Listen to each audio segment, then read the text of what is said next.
Halo, kembali lagi dengan Ibu Nurija Silaban. Untuk video kali ini, Ibu akan menceritakan tentang PKN kelas 10. Pada video kali ini, yang akan Ibu ceritakan adalah bab yang pertama, bagian yang pertama. Bab yang pertama itu mengenai nilai-nilai Pancasila dalam kerangka praktik penyelenggaraan negara. Bagian yang pertama atau bagian A-nya yaitu sistem pembagian kekuasaan negara kesatuan Republik Indonesia. Pada bab yang membahas nilai-nilai Pancasila dalam praktik penyelenggaraan negara atau praktik penyelenggaraan pemerintahan negara ini, kita akan mendalami penyelenggaraan kekuasaan pemerintahan negara berdasarkan Undang-Undang Dasar Negara Republik Indonesia tahun 1945.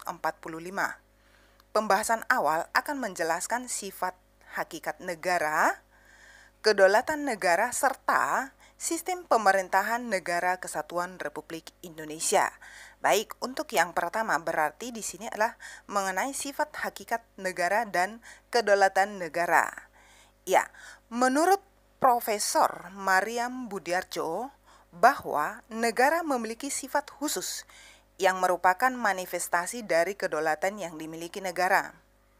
Kedaulatan itu hanya terdapat pada negara dan tidak terdapat pada organisasi lain. Sifat-sifat tersebutlah yang umumnya mengikat bagi setiap warga negara tersebut.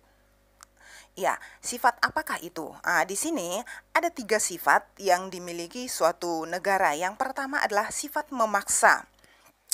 Sifat memaksa ini dalam artian bahwa negara memiliki kekuatan untuk memakai kekuatan fisik secara legal agar peraturan perundang-undangan ditaati sehingga ketertiban dapat dicapai dan anarki dapat dicegah. Jadi negara nanti menggunakan sarana untuk menertibkannya. Sarana apa saja? Misalnya polisi, tentara, dan juga alat yang dapat menjamin hukum lainnya. Kemudian yang kedua adalah ada sifat memonopoli. Sifat memonopoli ini dalam artian bahwa negara memiliki hak tunggal dalam menetapkan tujuan bersama dari masyarakat. Jadi dalam artian di sini negara memiliki wewenang penuh dalam menerima aliran kepercayaan atau aliran politik. Itu terlarang atau tidak. Itu hak monopoli yang dimiliki oleh negara. Yang ketiga di sini ada sifat yang mencakup semua. Jadi sifat mencakup semua ini dalam artian bahwa semua peraturan perundang-undangan berlaku untuk semua tanpa terkecuali. Berarti tidak memandang bulu, tidak ada golongan atas, tidak ada golongan bawah. Semua sama di mata negara. Nah, itulah merupakan tentang sifat hakikat negara. Kemudian yang berikutnya di sini tentang kedaulatan. Kedaulatan sendiri memiliki pengertian bahwa kedaulatan itu adalah hak-hak sebuah negara dalam mengelola negaranya sendiri tanpa ada tekanan atau intervensi dari pihak lain. Karena biasanya kan kedaulatan itu selalu bersanding dengan usaha kemerdekaan. Jadi dengan demikian, kedaulatan dianggap sebagai hadiah istimewa bagi sebuah negara dalam mendapatkan kedudukan sejajar dan sepengakuan di mata dunia. Seperti pendapat seorang tokoh yang bernama Jean Bodin, dia kan termasuk seorang yang mendefinisikan tentang kedaulatan, yang dikenal sebagai Bapak Kedaulatan. Dia membagi kedaulatan dalam 2 bagian. Yang pertama ada kedaulatan ke dalam. Kedaulatan ke dalam ini artinya bahwa kekuasaan tertinggi dalam negara untuk melaksanakan fungsi negara dalam urusan nasional atau dalam negeri. Misalnya, kedaulatan ke dalam ini mengatur pajak, melakukan pemilu, melakukan pembangunan, dan lain sebagainya. Sementara yang kedua ada kedaulatan keluar. Kedaulatan keluar ini merupakan kekuasaan tertinggi bagi suatu negara untuk melaksanakan fungsi negara dalam urusan internasional atau luar negeri. Misalnya, melakukan hubungan kerjasama internasional, baik itu bilateral maupun multilateral. Kedaulatan tersebut tidak satu jenis, ada beberapa macam kedaulatan negara seperti yang dikemukakan oleh para ahli kenegaraan. Di sini yang pertama itu ada teori kedaulatan Tuhan. Artinya di sini dalam teori ini bahwa pertama, dalam sejarah yang mengajarkan bahwa negara dan pemerintah mendapatkan kekuasaan dari Tuhan sebagai asal segala sesuatu.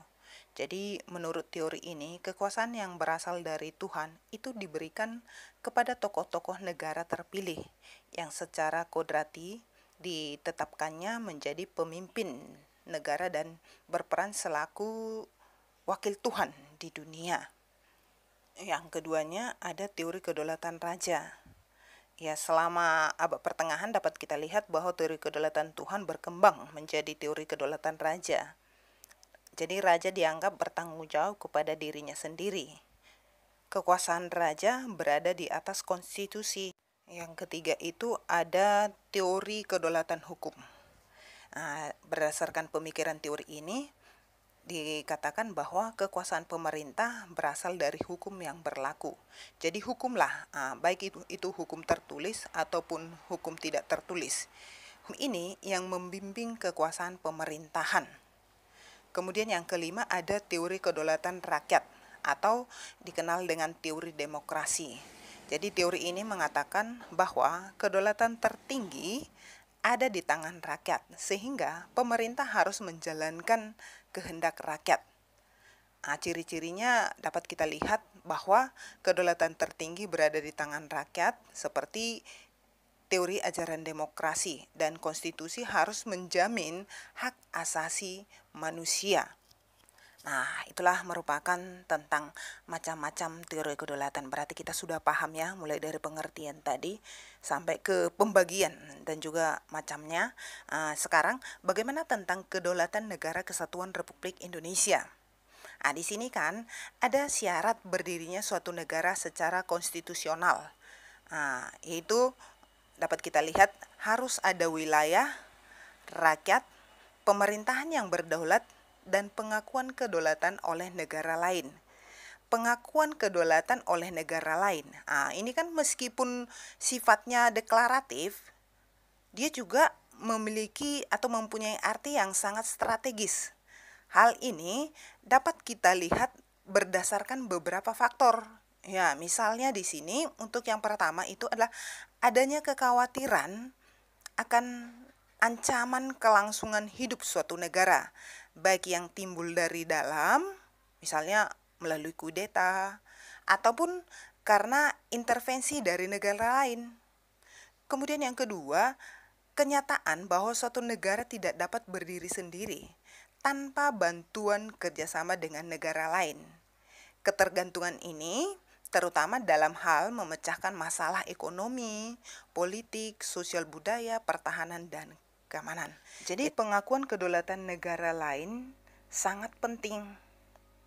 Makanya di sini kan dalam pengakuan negara lain itu juga dapat dibagi dua. Ada pengakuan kedaulatan secara de facto, ada juga pengakuan kedaulatan secara de jure.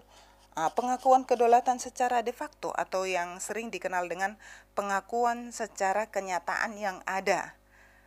Dalam hal ini dapat dilihat bahwa pengakuan secara de facto dibedakan menjadi pengakuan yang bersifat tetap dan pengakuan yang bersifat sementara. Kalau pengakuan secara de facto bersifat tetap itu merupakan pengakuan yang dilakukan oleh negara lain terhadap suatu negara yang hanya bisa menimbulkan hubungan bidang perdagangan dan ekonomi.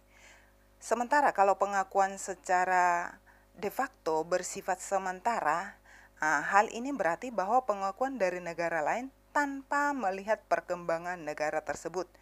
Jadi apabila negara tersebut hancur, negara lain akan menarik pengakuannya gitu. Kemudian yang kedua adalah pengakuan secara de jure, yaitu pengakuan secara resmi berdasarkan hukum oleh negara lain dengan segala konsekuensinya. Ini juga dapat dibagi dua, ada yang bersifat tetap dan bersifat penuh. Kalau bersifat tetap artinya bahwa pengakuan dari negara lain berlaku untuk selamanya setelah terlebih dahulu melihat bahwa negara tersebut dalam beberapa waktu lamanya menunjukkan pemerintahan yang stabil. Nah, sementara kalau bersifat penuh, dalam artian di sini bahwa telah terjadi hubungan antara negara yang mengakui dan negara yang diakui, baik dalam bidang ekonomi maupun diplomatik. Negara yang mengakui kedaulatan suatu negara berhak menempati konsulat atau membuka kedutaan. Ya, untuk bagian kedua mengenai sistem pemerintahan Negara Kesatuan Republik Indonesia, di sana dikatakan bahwa negara Indonesia berdasar pada Undang-Undang Dasar yang dimilikinya, menganut sistem pemerintahan presidensial. Pada sistem ini, kekuasaan eksekutif dipilih melalui pemilihan umum dan terpisah dari kekuasaan legislatif. Menurut Undang-Undang Dasar Negara Republik Indonesia tahun 1945, sistem pemerintahan Negara Kesatuan Republik Indonesia tidak menganut sistem pemisah kekuasaan murni. Namun, Indonesia menganut sistem pembagian kekuasaan. Hal ini dikarenakan bahwa Undang-Undang Dasar Negara Republik Indonesia tahun 1945 mengatur hal-hal yang tidak memberlakukan secara kaku ketentuan bahwa setiap kekuasaan harus dilakukan oleh suatu organisasi atau badan tertentu yang tidak boleh saling campur tangan. Misalnya, Undang-Undang Dasar Negara Republik Indonesia tahun 1945 pasal 23 ayat 2 yang menyatakan rancangan Undang-Undang Anggaran Pendapatan dan Belanja Negara diajukan Presiden untuk dibahas bersama DPR dengan mempertimbangkan pertimbangan dari DPD atau Dewan Perwakilan Daerah, dan juga tidak memberlakukan secara kaku sebuah ketentuan bahwa kekuasaan dibagi atas 3 bagian saja dan tidak dibatasi kekuasaan yang dilakukan oleh 3 bagian saja. Misalnya, selain pasal-pasal yang membahas tentang Presiden, DPR, Mahkamah Agung, terdapat pula badan yang membahas tentang BPK, seperti Undang-Undang Negara Republik Indonesia tahun 1945 pada pasal 23 bagian E sampai G. Ya, untuk yang ketiga tentang konsep pembagian kekuasaan di Indonesia. Menurut Undang-Undang Dasar Negara Republik Indonesia tahun 1945, di sana dinyatakan bahwa Indonesia pada hakikatnya dibagi atas 2 bagian kekuasaan, yaitu kekuasaan horizontal dan kekuasaan vertikal.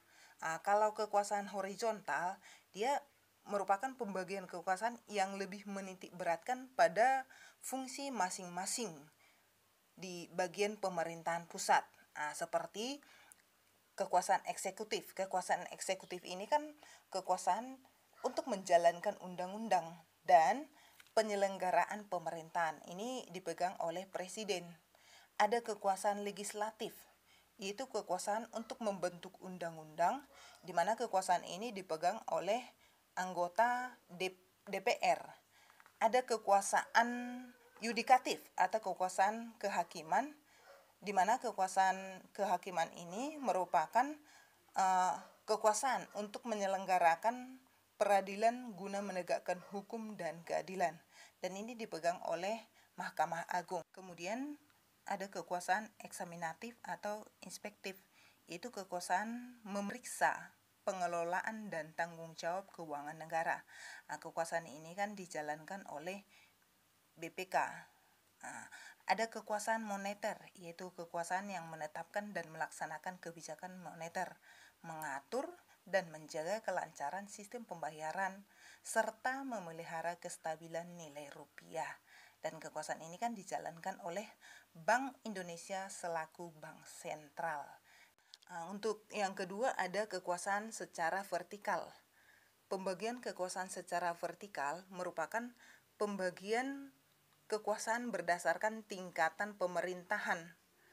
Menurut Undang-Undang Dasar 1945, tepatnya di pasal 18 ayat 1 menyebutkan bahwa Negara Kesatuan Republik Indonesia dibagi atas daerah-daerah provinsi, dan daerah-daerah provinsi itu dibagi atas kabupaten dan kota, yang tiap-tiap provinsi, kabupaten, dan kota itu mempunyai pemerintahan daerah yang diatur dengan undang-undang.